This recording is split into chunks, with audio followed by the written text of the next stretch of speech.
Hello everyone, this is Lolo, and welcome back to my channel.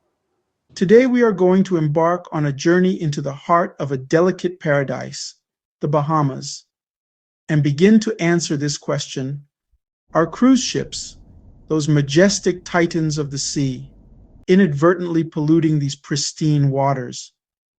And how?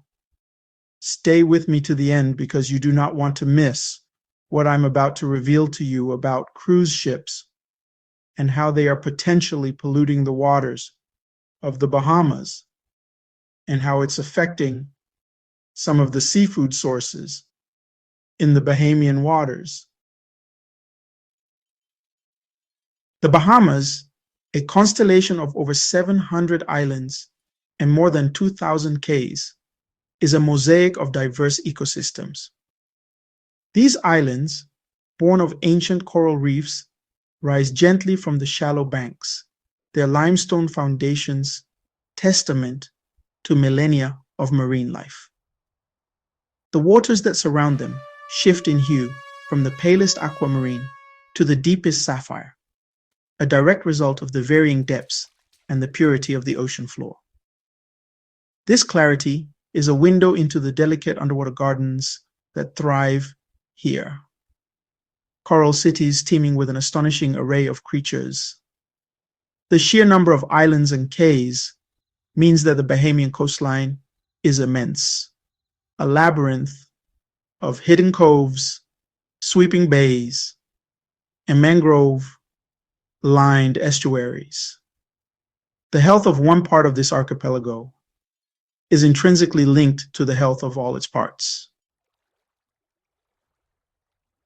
Across this sprawling archipelago, a common linguistic thread binds its people: the English language. It is the official tongue of the Bahamas, a legacy of its colonial past, yet one that has been shaped and enriched by the unique rhythms and cultural influences of the islands. This shared language serves not only as a means of daily communication for Bahamians, but also as a welcoming bridge for visitors from many parts of the world. The prevalence of English makes navigating the islands, engaging with local communities, and understanding the culture a more accessible experience for a significant portion of tourists. This linguistic ease contributes significantly to the Bahamas' reputation as a hospitable and tourist-friendly destination. For those of us exploring the complexities of tourism and its environmental impact, this common language is an invaluable tool. In the realm of international travel, the matter of currency exchange can often present a minor hurdle. However, for many visitors to the Bahamas, particularly those arriving from the United States, this aspect of the journey is remarkably streamlined. The US dollar is widely accepted throughout the archipelago, circulating alongside the Bahamian dollar, which is conveniently pegged at a 1-to-1 ratio. This interchangeability simplifies transactions and adds a layer of convenience for a large segment of the tourist population. This acceptance of US currency is not merely a matter of convenience. It reflects the deep economic ties between the Bahamas and its North American neighbor. The tourism industry, which forms the backbone of the Bahamian economy, caters extensively to American visitors. By facilitating the use of a familiar currency, the islands make themselves an even more attractive and accessible destination. Understanding these economic undercurrents is part of comprehending the full spectrum of interactions between these massive vessels and the delicate island ecosystems they visit. In the Bahamas, tipping is a key part of the service industry. From porters to waitstaff and tour guides. Gratuities supplement their income. Tipping here mirrors North American practices. It's a way to reciprocate the warmth of the Bahamian people. In the Bahamas, traffic follows the British tradition, driving on the left. This requires a cognitive shift for many visitors. Rental cars are often right-hand drive. Pedestrians must look right first when crossing. Many tourists rely on taxis or tours. The Bahamian archipelago, with its myriad islands and captivating ports, has become a premier destination for the modern marvels of maritime travel, cruise ships. These colossal vessels, veritable floating cities, navigate these turquoise waters, bringing thousands of passengers to experience the beauty and culture of the islands. They stop at various ports of call, each offering a unique gateway to different facets of Bahamian life, from the historical richness of Nassau to the purpose-built leisure havens on private islands leased by the cruise lines themselves. The economic impact of these visits is substantial. Cruise tourism brings a significant influx of revenue to the Bahamas, supporting businesses, creating employment, and contributing to the national economy. However, the concentration of so many visitors, often arriving in large numbers simultaneously, also presents logistical and environmental considerations. The very presence of these large ships in sensitive marine environments raises questions about their operational impact, a theme we will explore more deeply as this series progresses. In an age defined by constant connection, the prospect of being at sea, far from terrestrial mobile networks, might seem like a journey into a communication void. However, modern technology has bridged even this vast expanse. Cellular service, facilitated by sophisticated satellite transmission systems, can indeed be available, albeit with certain considerations. This technology allows passengers to make calls, send text messages, and even access data services while their vessel glides across the open ocean, far from any conventional signal. The convenience of this service is undeniable for those who wish to keep in touch with loved ones, check work emails, or share their travel experiences in real time. The tropical paradise of the Bahamas, like much of the Caribbean, lies within a region susceptible to the formidable power of nature, the hurricane season. Officially spanning from June 1st to November 30th, this period sees an increased likelihood of tropical storms and hurricanes developing in the warm waters of the Atlantic Ocean and the Caribbean Sea.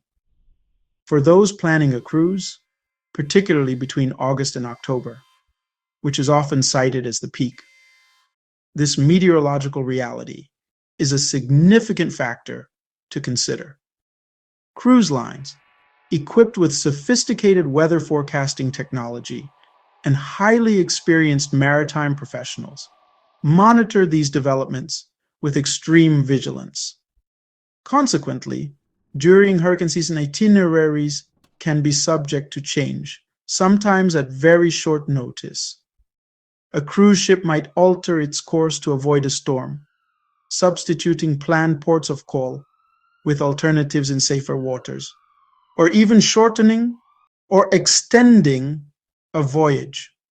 For the Bahamian Islands themselves, the hurricane season is a time of heightened preparedness and all too often a period of recovery.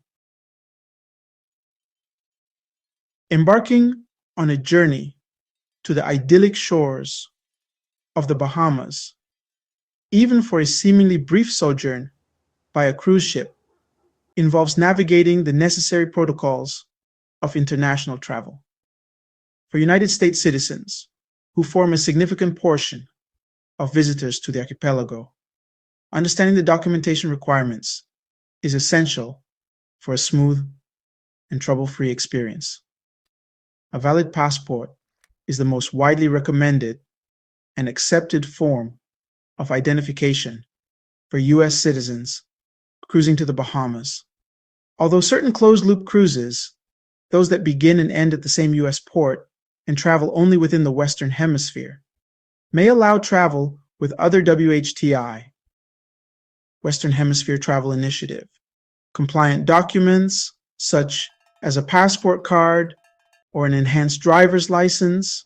A full passport book offers the most comprehensive assurance. Beyond proof of citizenship and identity, visitors are also typically required to demonstrate proof of anticipated departure from the Bahamas.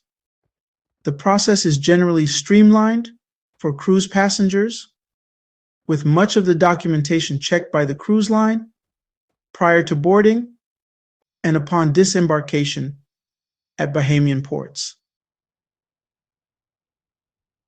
While a cruise vacation often bundles many costs, accommodation, meals, and entertainment, into an upfront price, the allure of onshore experiences and onboard extras means that most guests anticipate some additional spending.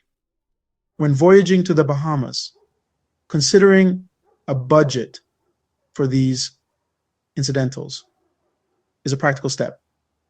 Many seasoned cruisers suggest bringing a certain amount of cash per day, perhaps in the range of $50 to $120, to cover a variety of potential expenditures.